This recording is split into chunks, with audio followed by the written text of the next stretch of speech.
आप सभी का स्वागत है आपके अपनी YouTube channel Ayurvedic secrets of health में।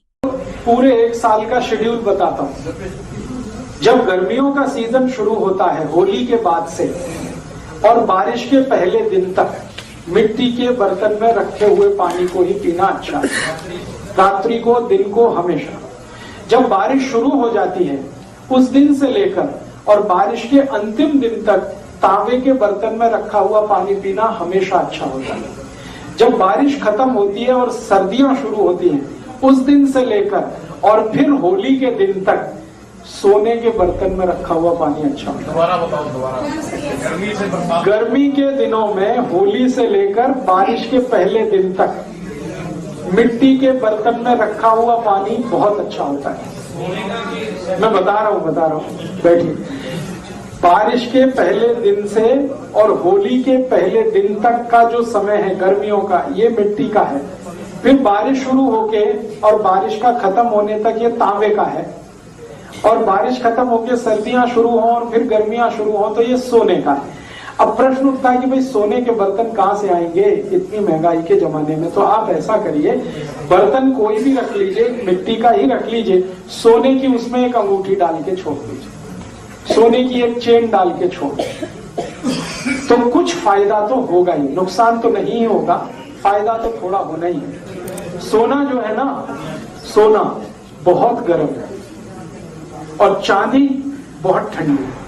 तो गर्मियां हैं तो सोने का पानी जहर है, लेकिन वही पानी अमृत है जब ठंड का समय है। तो ठंड के समय में सोने के अंगूठी का पड़ा हुआ पानी, सोने के रिंग का पड़ा हुआ पानी, कुछ भी सोने का सिक्का एक छोटा सा हो, कुछ भी हो, किसी भी बर्तन में डाल के रखिए। और इस पानी को मैं मेडिसिन के रूप में यूज करता हूँ मेंटल डिसीज में। एपिलेप्सी के डिसीज है ना, जिनको चक्कर आते हैं, बेहोश होके गिर जाते हैं, हाथ पैर टेढ़े मेढ़े हो जाते हैं, एपिलेप्टिक अटैक की बेस्ट मेडिसिन है सोने के बर्तन में रखा हुआ पानी। जिनको डिप्रेशन बहुत होता है, मेंटल डिप्रेशन बहुत होता है, उनकी बेस्ट मेडिसिन है सोने के बर्तन में रखा हुआ पानी।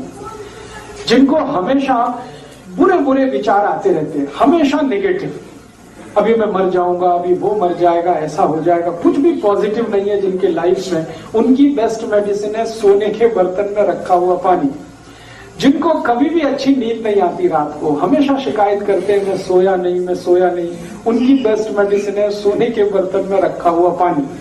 जिनका माइंड कभी डेवलप नहीं हो पाया, बहुत बार ऐसा होता है ना, शरीर बढ़ गया लेकिन माइंड बच्चे का ही है, ऐसे बहुत सारे केसेस आपके जीवन में आ सकते हैं, उनकी बेस्ट मेडिसिन है सोने के बर्तन में रखा हुआ पानी। और आखिरी बात कह दूं, कफ की हर बीमारी की बेस्ट मेडिसिन है सोने के बर्तन में रखा हुआ पानी। कफ, सर्दी, खांसी, जुकाम, माइग्रेन, लेफ्ट में, राइट में, ये सब कफ की बीमारियां हैं, इनकी सबकी बेस्ट मेडिसिन है सोने के बर्तन में रखा हुआ पानी। इसलिए आप पूरी बात सुन लीजिए। कफ का रेंज मैंने बताया था, कफ का एरिया क्या है, छाती से लेके सिर तक। इसलिए छाती से शुरू करके सिर तक के सारे गहने सोने के ही पहने जाते हैं, क्योंकि वो कफ को कंट्रोल करते हैं। ये जो है ना सोने का होगा, ये सोने का होगा, ये सोने का होगा, सब सोने का है। और इसके नीचे जो भी कुछ है वो सब चांदी का है।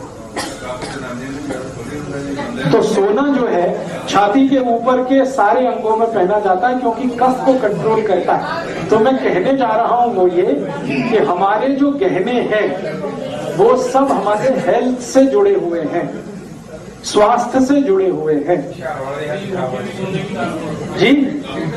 ये अंगूठी सोने की डालते हैं वो ग्रहों के चक्कर वाले, वरना हमेशा हाथ में जो अंगूठियां पहनी जाती है नॉर्मल केसेस में वो चांदी की होती है। लेकिन ग्रहों के चक्कर है, किसी को मंगल का चक्कर है, किसी को शनि का चक्कर है, पंडित जी बताते हैं तो हम पहनते हैं। तो मैं जो कहना चाहता था वो शायद आप समझ पाए हैं कि 4 महीने जब सर्दियां हैं तो सोने के बर्तन का पानी पीना है, 4 महीने जब गर्मियां हैं तो मिट्टी के घड़े का पीना है, 4 महीने जब बारिश है तो तांबे के बर्तन का पानी पीना है जी। पानी को हमेशा पीने का तरीका है कि सबसे पहले गर्म कर लीजिए, सबसे पहले सवेरे खूब उबाल दीजिए, फिर उसको रूम टेम्परेचर तक ठंडा हो जाने दीजिए, फिर बर्तन में डाल दीजिए, चाहे वो मिट्टी के घड़े में डाल दीजिए, चाहे तांबे के बर्तन में डाल दीजिए, चाहे सोने वाले उसमें डाल दीजिए, फिर उसी को दिन भर पीते रहिए। हर समय गर्म करके पीने की जरूरत नहीं है।